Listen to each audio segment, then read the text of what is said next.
Solo Leveling's historic success disproves one of the anime industry's biggest myths. Despite how enormously successful Solo Leveling has been both in Japan and abroad, the sales figures of the Blu-ray paint a much different picture that fans should not be worried about anymore, given the age we are currently in.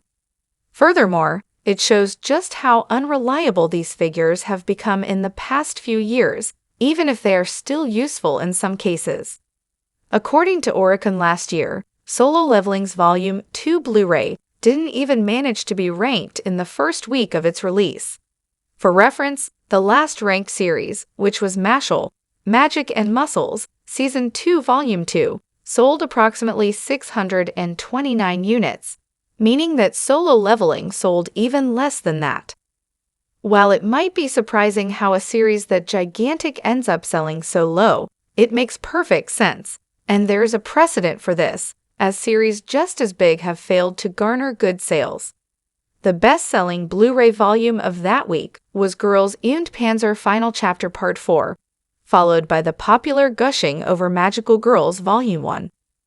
Much more popular anime such as Undead Unluck, Solo Leveling, and Blue Exorcist sold incredibly low or did not even rank. One might wonder why such hits sell much lower than niche anime like that, but the answer is quite simple. Girls und Panzer targets a niche and more dedicated fan base, one that would support the series and buy the physical media. This does not mean that Blu-ray sales are not used anymore in the decision-making process. Anime that performs well in this aspect usually has a very dedicated fan base, and there is no better way to show this than through physical sales.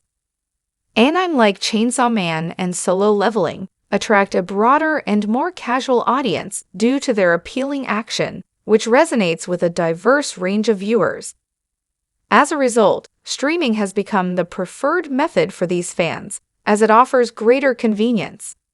Additionally, streaming now provides a more accurate measure of a series' success in today's market. Traditionally, Blu-ray sales were a key factor in deciding whether an anime would get a sequel. However, with the rise of streaming over the past decade, this practice has largely become obsolete. Many anime that sold poorly but garnered high streaming numbers have ended up receiving additional projects.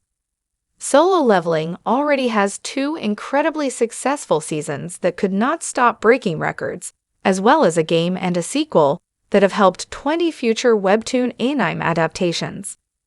The series is dominating streaming platforms, and this, as well as other cases like Chainsaw Man, proves that the anime industry is changing and globalizing.